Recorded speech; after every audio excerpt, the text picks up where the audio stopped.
Good afternoon or good morning. I'm Tara here with Ask the Insider. I'm going to get our special guest on today, Payton. So bear with me just one moment. Join us. So I'm excited to have Payton with us today as we're going to talk today about food allergy and really this season that we have right now. So let's keep this going. So hopefully Payton can join us here shortly, and we're going to talk about this season that we're in right now with the holidays, specifically Halloween and fall coming up. So hopefully we can get Payton on.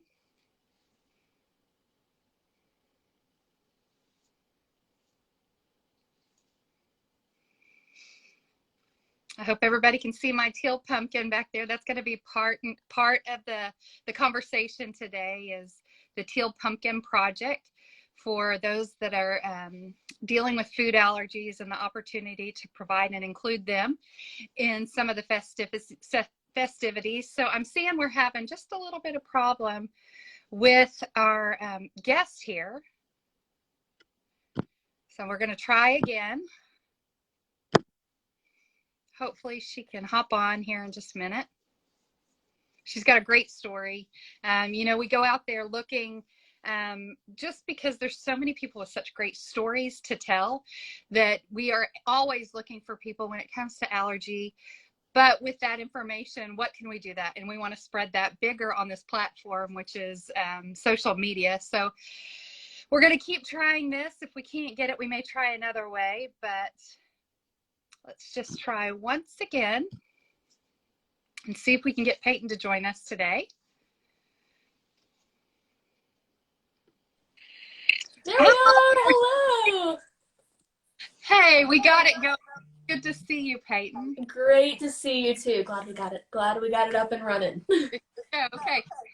Now that you're here, I'm going to introduce myself, and then we're going to dive right into our conversation today. But my name's Tara Bruner, and I'm a practicing PA in the state of Arkansas. I'm also I work for Thermo Fisher Scientific, and I'm a clinical educator. So we talk about allergies. That's what I do day in and day out. And so I said earlier before you got on that we look for people with great stories to tell.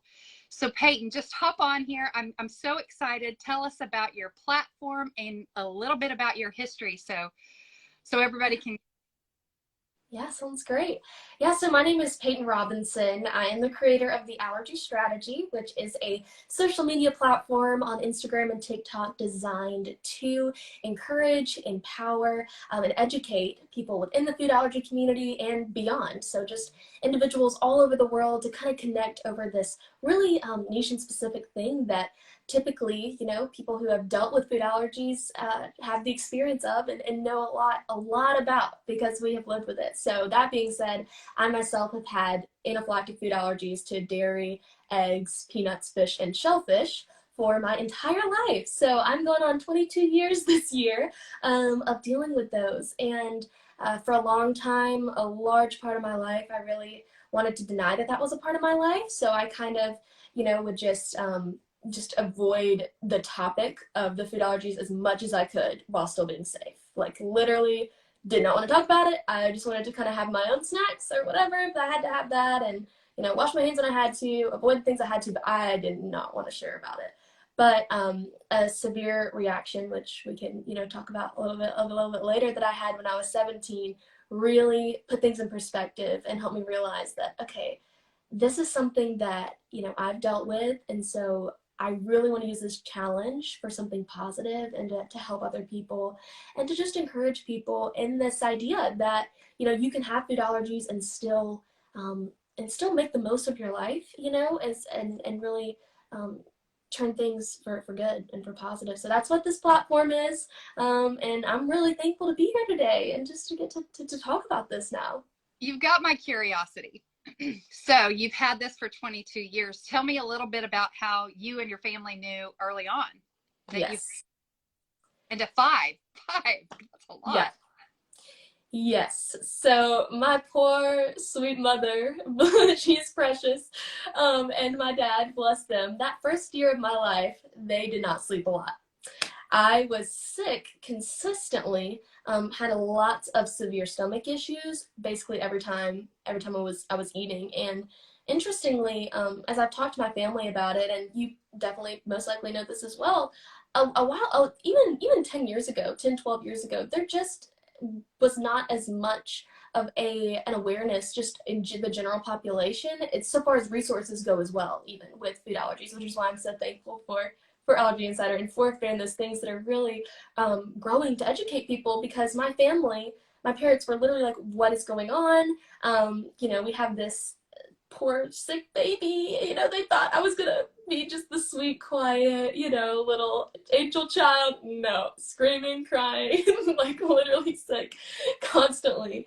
And it ended up being I was about a year and a half, 2 years old when I had I guess it was about 2 years, I had my first bite of mac and cheese. That was the first really severe anaphylactic reaction where my throat began to close up and all of those things started having severe breathing issues.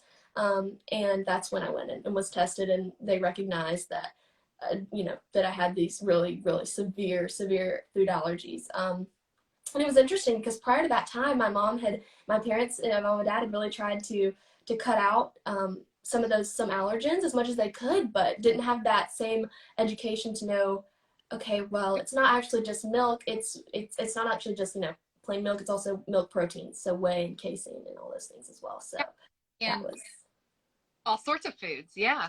You're up as a mother. I'm going to give a shout out to your mother. That breaks my heart for not having any, but throughout, your adolescence and growing and learning, you have taken that, what I can tell is taken that and just accepted it as, what, I can either fight against it or I can accept it as me. So tell us a little bit about some key moments, I guess, growing up.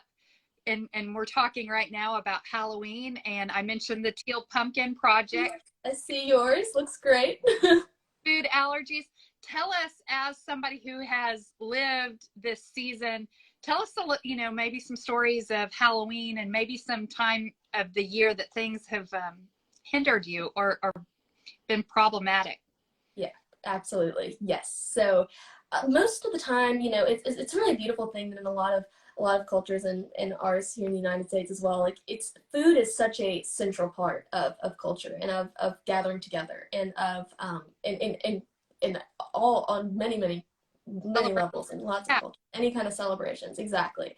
And so with that being such a central part of life in general and social life and my different relationships with family, friends, everyone, it kind of came into the picture, came into view, was a present thing just consistently. And many of you who have food allergies or deal with them probably know this as well. That it's just a consistent kind of thing that comes up. But I really feel like at holidays, it kind of it intensifies in that sense of the problem, the span of that. So I definitely have memories of at Halloween. Whenever I would go trick or treating, sometimes I would just I would try to get candies, and my friends would be very happy because I'd be passing out to them all the good, chocolates Right. and things I could have. So in that sense, I don't feel like that too negatively affected me socially, because they were very happy to have other candies that I couldn't have. But a lot of times it was very limiting, because I would other times I would be a little anxious about even when people would have things like open foods and open treats and things that some people would so kindly and generously and with well intentions would hand out, but I would be like, oh my goodness, if I even touch this, I'm going back home. Like, what I'm saying, I'm all those things. And you learn that at a very, obviously a very young age, just almost a low level anxiety around a lot of that, which is a lot of people talk about that with food allergies, and it's so real, just because of the risk involved. And I have many memories from growing up. Thankfully, though, I will say one thing that helped a lot was preparing on our end. So my mom and dad, like my family, they were great about having treats that I was not allergic to at our gatherings, whether that was baked goods that were festive and designed very, very cute treats and things like that.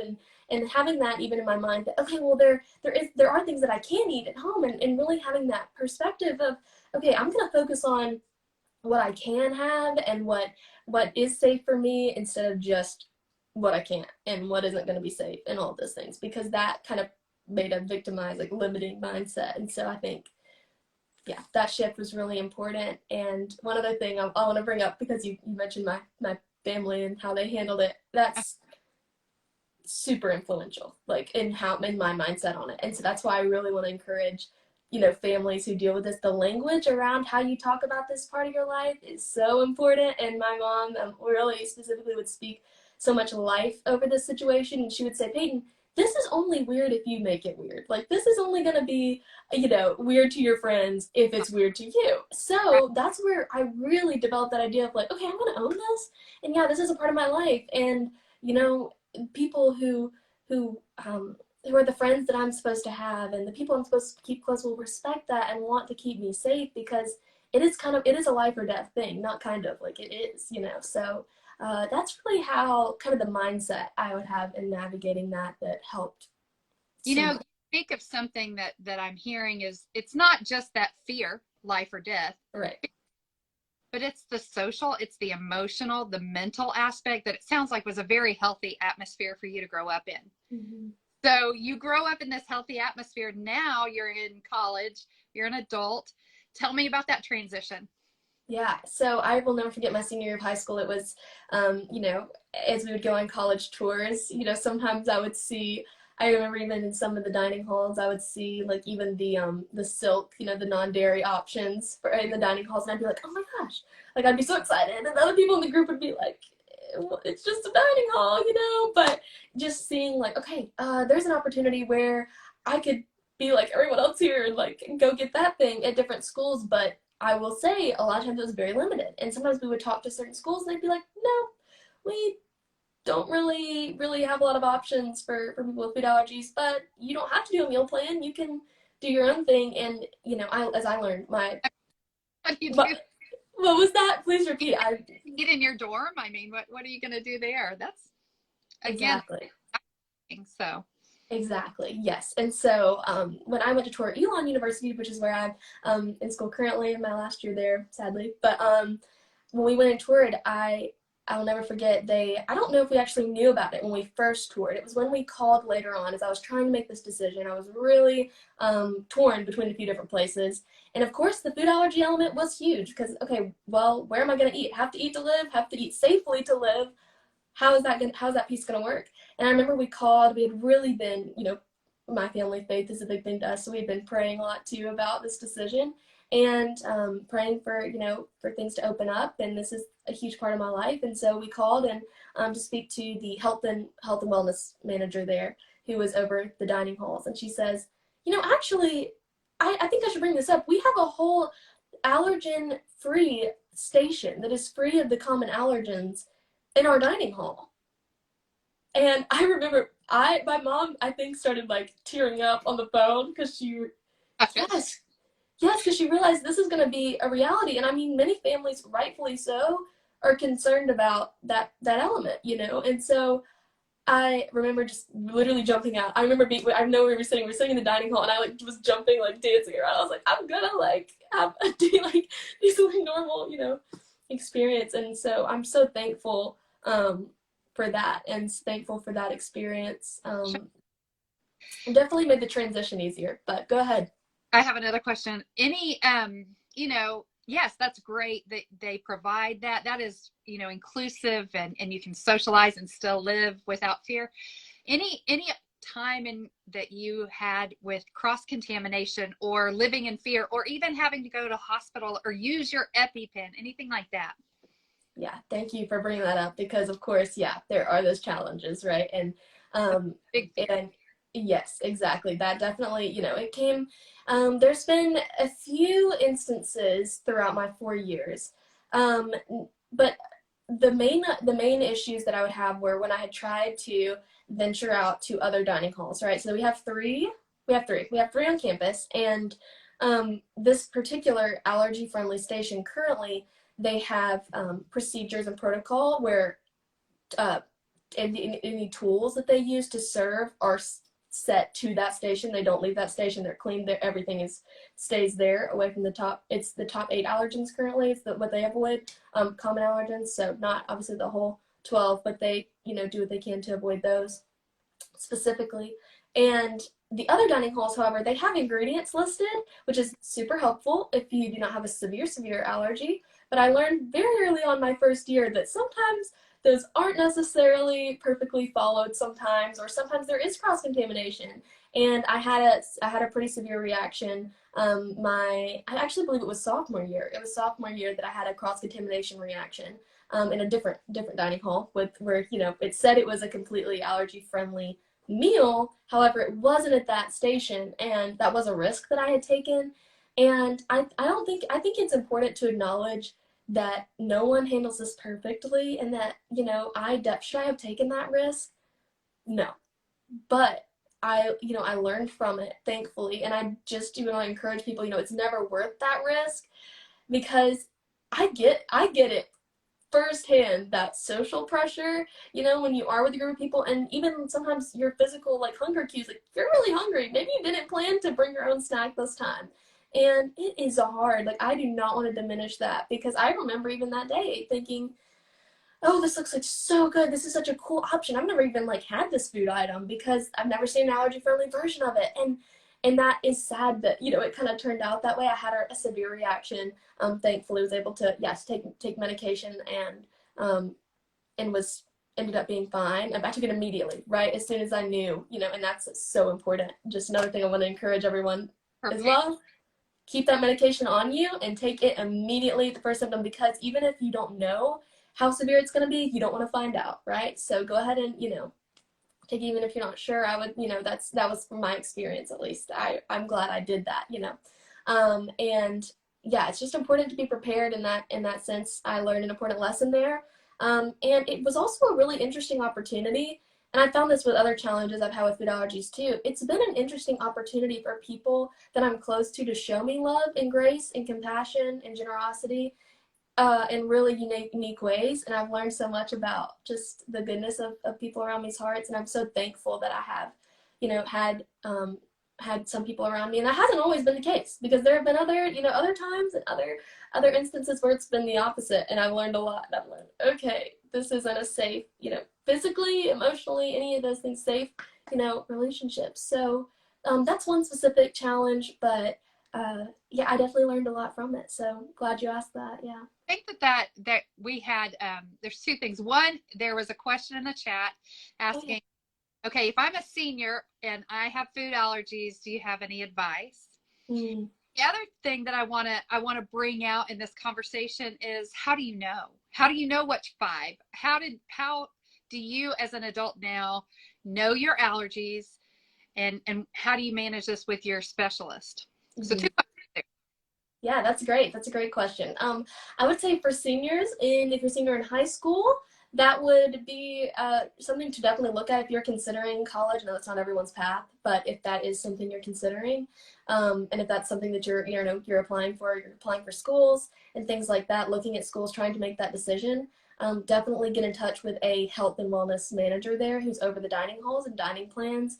And if it's a school that you want to go to, but they're not necessarily as accommodating, having your specialist, at least at our school, you can have your allergist actually write an explanation of the severity of your allergies, the severity, and those things, and you don't necessarily have to pay for that a meal plan that is typically required for first-year students if it's not a place that has options. So you're not paying for something that is not safe for you. And also another really helpful tip for people going into college is I ended up actually working with disability resources at UM University regarding housing, because for me, my allergens, I've had severe reactions over my lifetime with airborne allergens and skin contact reactions, which obviously can come into play when someone is living 5 feet from you, you can't necessarily always avoid those things unless they avoid them as well. And so I was actually able to have my own room my first year, own bedroom. We shared bathroom and a common space, but at least having that own area where I could keep my food safely, in my own area, and know that, okay, my bed isn't going to have crumbs from where somebody jumped on their cheese puffs and didn't think about it, or things like that you don't necessarily always think about. But yeah, that was a really important thing. And then I guess for seniors who might be graduating college, definitely, this could also come into play when you're looking at places you want to live and places that you want to work and things like that, because we've noticed, at least, that a lot of times bigger cities have a lot more accommodations regarding restaurants and things like that. And it depends, obviously, but that's kind of what I've found in traveling and things like that over the years, is we've been able to find more accommodating, a lot of times more accommodating options and things like that. So that could be a big one. You also talked about the ways that I've kind of managed this with my allergists and things like that as well, I believe. And so that's looked for me like every couple of years. I've gotten retested. I guess the last time I was tested was I got tested 2.5 years ago, and then actually this just a month and a half ago, about a month ago, got retested again, just to kind of check those levels specifically and everything, and kind of just keeping that conversation. We've discussed the different options that are out there. Unfortunately, specifically my dairy allergy is so far off the charts that things like oral immunotherapy and some of those other options would have definitely been much more challenging, just because of the consistent severity of that allergy. Whereas other allergens have decreased in severity over time, which has been very encouraging. So you never know, but it's important to continue to keep the hope up and continue to check, because because as technology and things are evolving and things like that, it's exciting, and I am hopeful. I'm hopeful for that. So Yeah, I want to call that out. Testing. So there is the allergist specialty. There's blood allergy testing as well. And so even looking, just because we understand that there's the proteins you can look at to say, whoa, I should not ever have milk, versus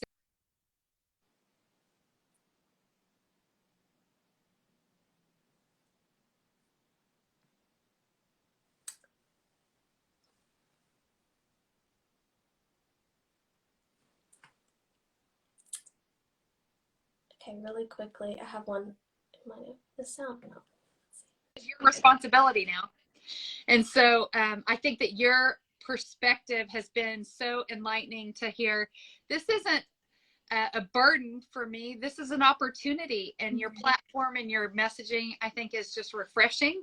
And I hope it inspires a lot of kids who are affected with food allergies, even those like who so nicely contributed in the chat. Hey, help me navigate to college or whatnot. So I want to push right now your platform, which is the Allergy Strategy, right? Yes, it is. Yeah.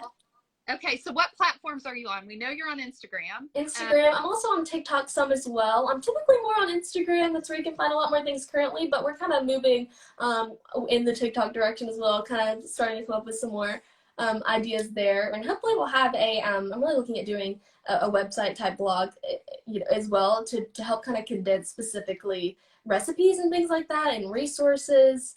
That would be kind of a way that people can navigate that in just a different way. So yeah, I'm really looking forward. Well, to that. I'm also going to say I want to thank you for joining us at Ask the Insider on here on the Allergy Insider platform. I'm going to go ahead and mention Teal Pumpkin Project again. So if you're not familiar with that and you're a parent or you're a kiddo, go out there when you're trick-or-treating looking for the Teal Pumpkin.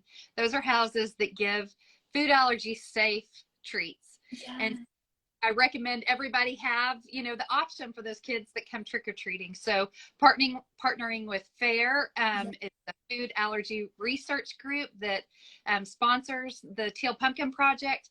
And again, the Allergy Strategy. And I hope that everybody continues to follow you. I hope to see great things from you. And I think that you keep sending this positive message out there, because food allergies can can actually be, life-changing in a good way, I'm sure. Yeah, absolutely, absolutely. And thank you so much for your questions and for what you're all doing as well, and really just encouraging and helping people advocate for themselves through testing and all those things. It's really important. And exactly what you just said, the Teal Pumpkin Project, no better time, right, than right now to get those things prepared. It's just a very simple way to be inclusive to people in this community. You can add your house. Someone mentioned, I think, in the comment, you can add, yeah, toys, coloring books. Oh my goodness, amazing. And you can also add your house to the map, which is so fun because it's a very it's a way for people to navigate. I wish we had that when I was when I was a really little one. That'd be great. So I just realized that my sound went out because I got a phone call. You can't prepare for everything live, so I'm going to repeat. If you weren't able to hear, the Allergy Strategy with Payton. I encourage all of us to follow her and learn from her, grow from her, watch her do great things with her messaging around food allergy.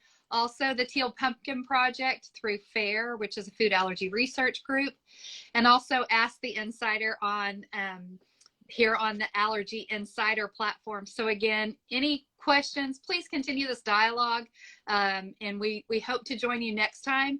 But again, if you have any questions, just let us know. Payton, it was a pleasure. Thank you. It was a pleasure talking to you too. Thank you so much. You're welcome. All right, everybody have a great day. Yeah, have a great one. Bye. Bye-bye. Let's see. I'll let you close this out, so I don't want to leave it. Try to close this out. So with that, I'm going to go ahead and close it. Thank you. Awesome.